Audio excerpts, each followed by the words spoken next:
Hello there, and welcome to our Shield of the Sun video.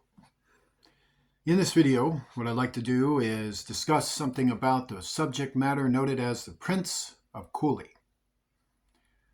This was another one of those topics that was brought up on that particular blog about a Pacific happenstance that took place in a region noted as Coonley, also noted as the Heights as well, which was another adjacent area to Coonley, and another adjacent area was Lincoln Park and the center of Portage Park. So let's talk about this. What was discussed on that blog regarding the matter pertaining to the Prince of Coonley was a bunch of lies that were perpetrated by one noted as Melissa, who was the host of this blog, who told a lot of fabricating stories about real events that did take place, but they did not take place in the way that she put it. She fabricated it in order to induce this pride that she had within herself about life and pretending to be something that she was not, and perpetrating testimonies for which were, well, to understand, no real testimony ever came out of her blog.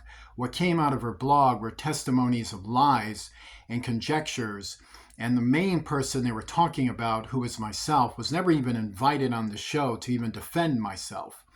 So I figured I shouldn't just go and address all of that, because that would just be ridiculous. We just have this big drama thing, and I don't believe in that. So I figured just tell you the truth. So here's the thing. I'd like for you to join me in the book of Jeremiah. And when you do, we're going to go into chapter 4. And we're going to start there in verse 3. And this is what we're going to read.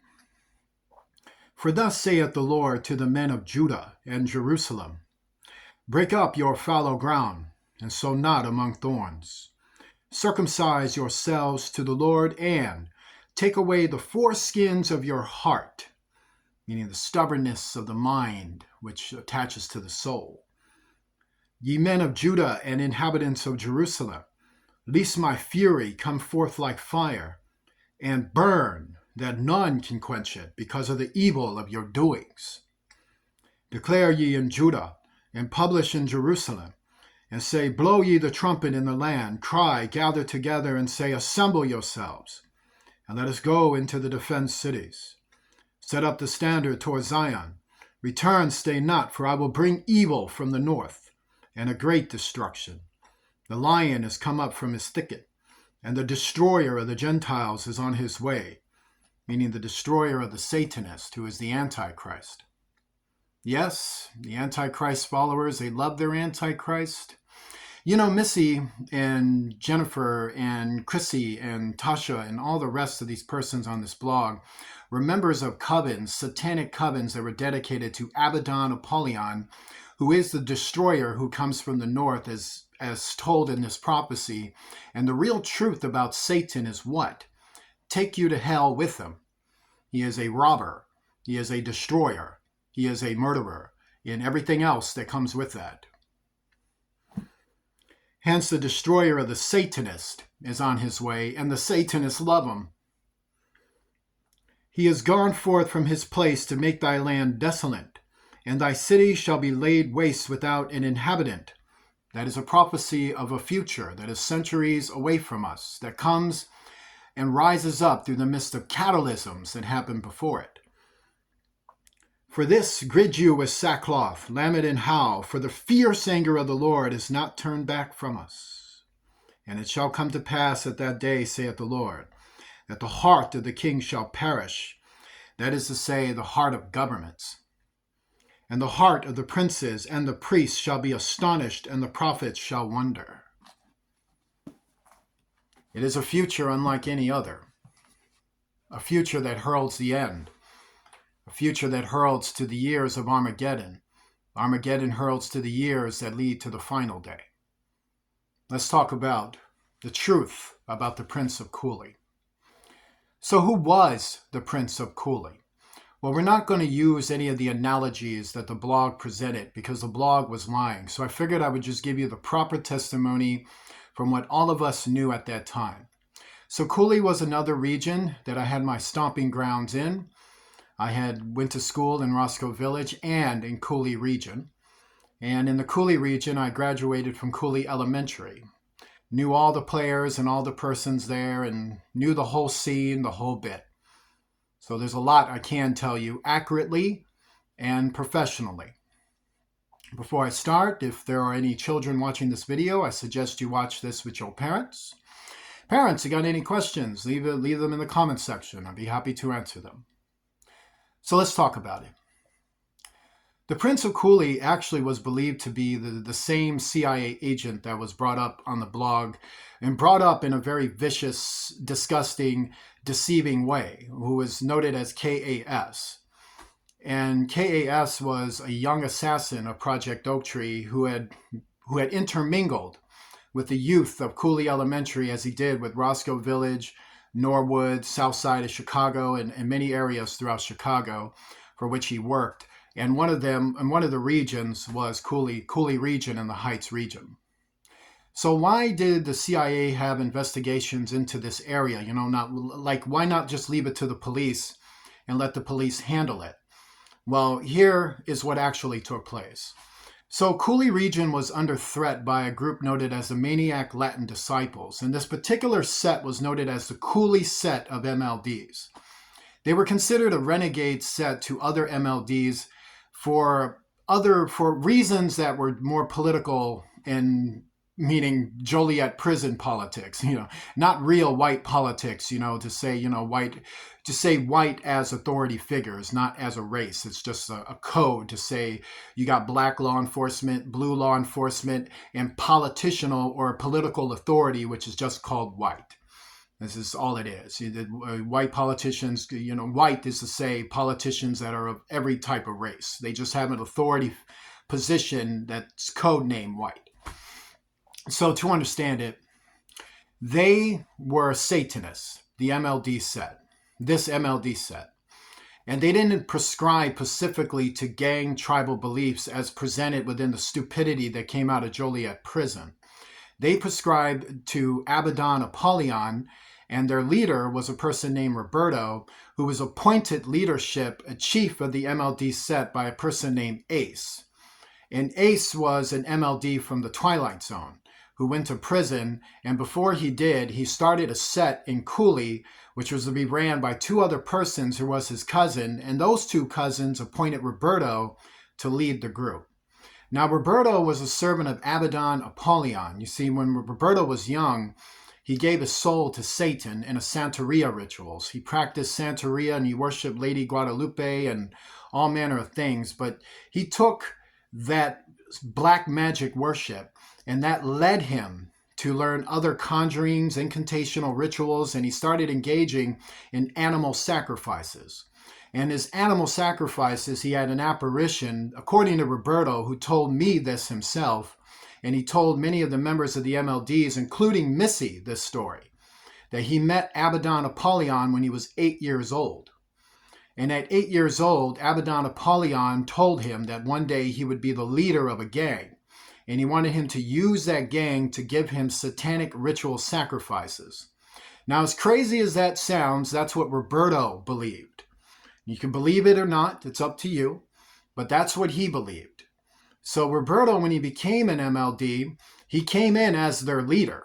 Like he hadn't even put in any work or done this or done that. He hadn't proved anything to show he was a tough guy. And in fact, he wasn't. He was beaten up by most of his peers. He was even beaten up by people younger than him. And he was beaten up by people smaller than him. Even girls beat him up. Even Missy beat him up.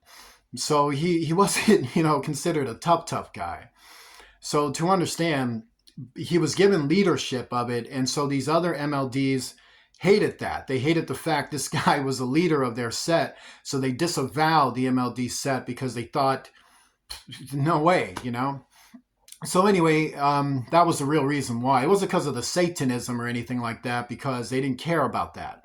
They just cared about their rep, and Roberto didn't fit the picture. So that the whole set was considered rogue, and that's what happened. So to understand, now that he's the leader of this MLD set, he's got his two cousins, and he was given 6 more members. And these members were hardcore gang members, and they were hardcore Satanists who wanted to take the new youths and the new recruits and turn them into vicious killers. And that's what they became. Now, Roberto wanted to use gang banging as a means to engage in satanic ritual depths and satanic ritual conjurings. So Roberto learned the ceremonies of how to conjure demons into our physical realm.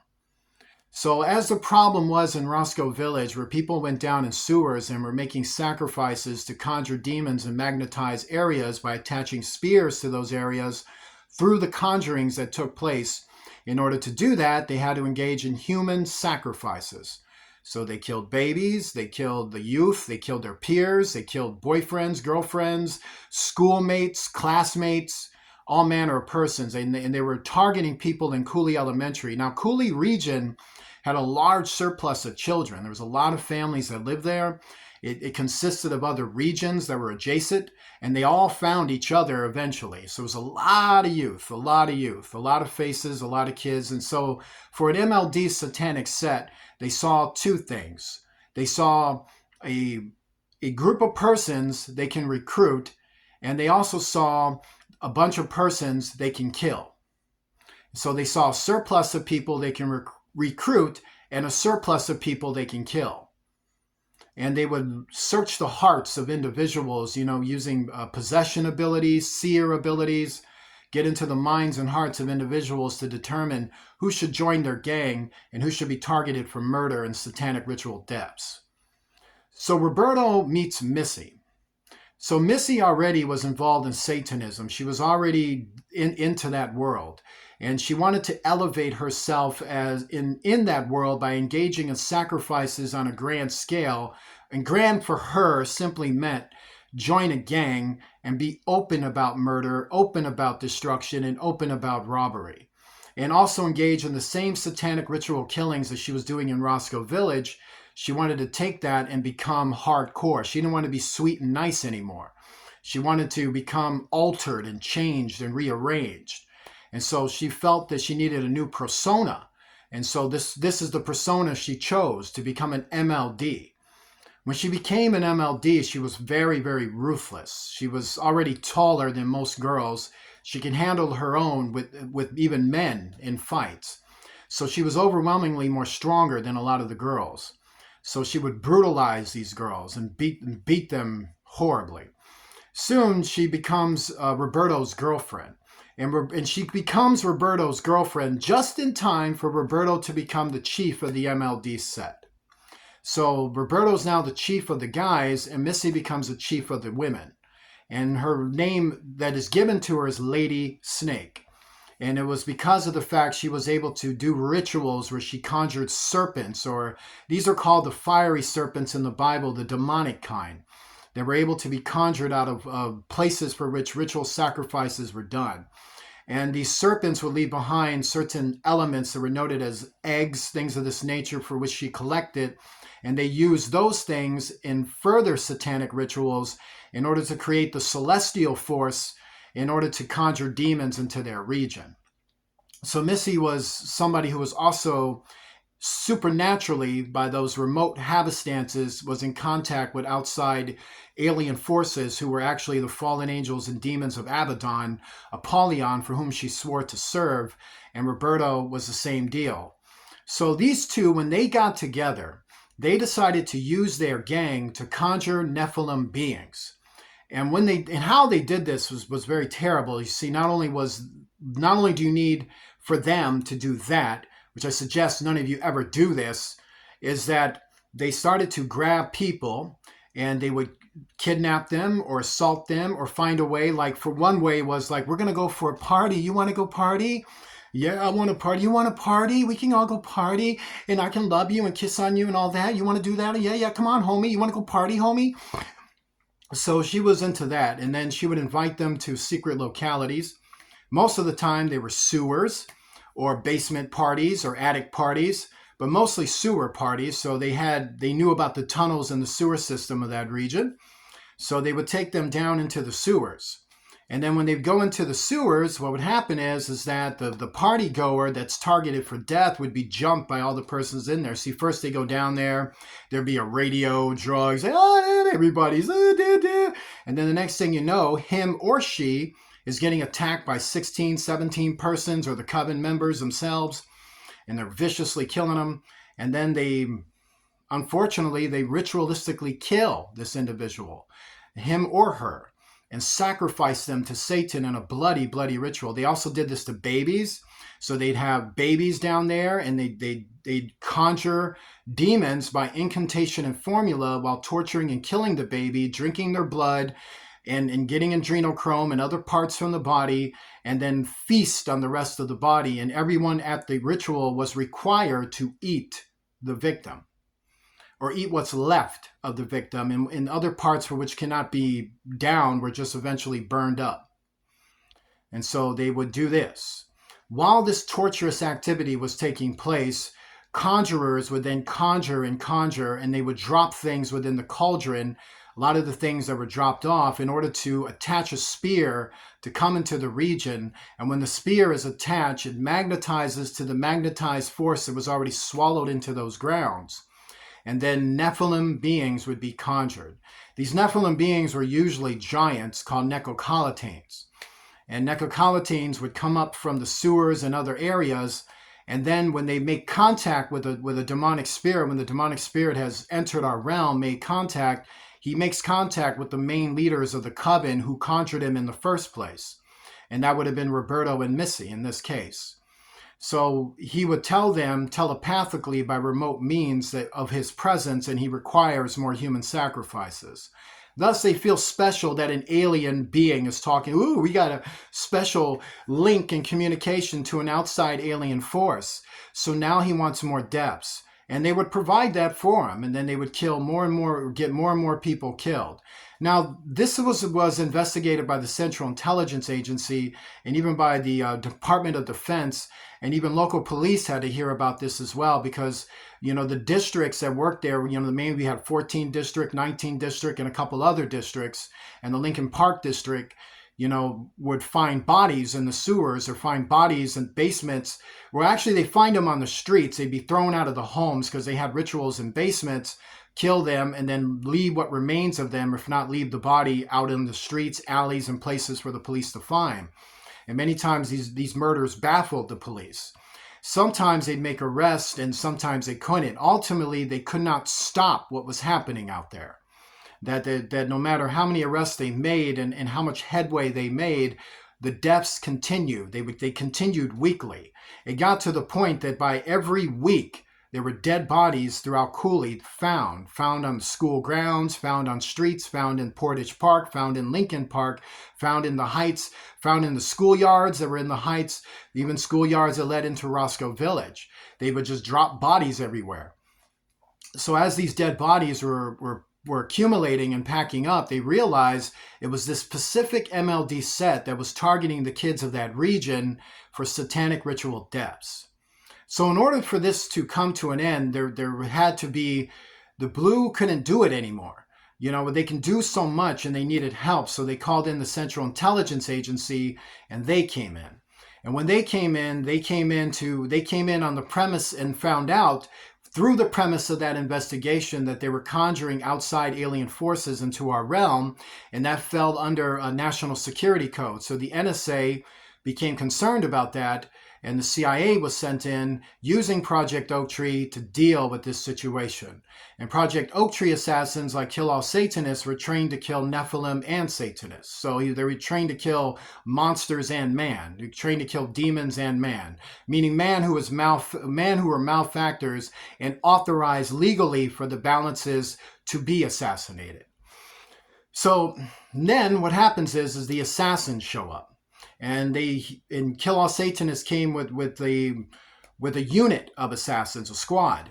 And this squad then wreaked havoc on the Satanists, and they started to engage them. So when they were engaging them, they started to approach them in their hoods and their sets. They occasionally beat up Roberto. They beat up Missy.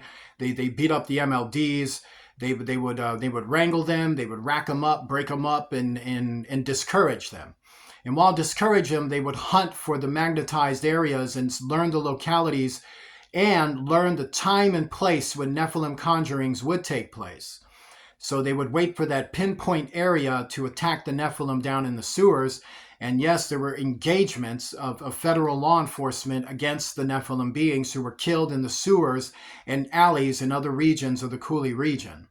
So they did do that. And they also assassinated a lot of the Satanists that were killing people in those streets.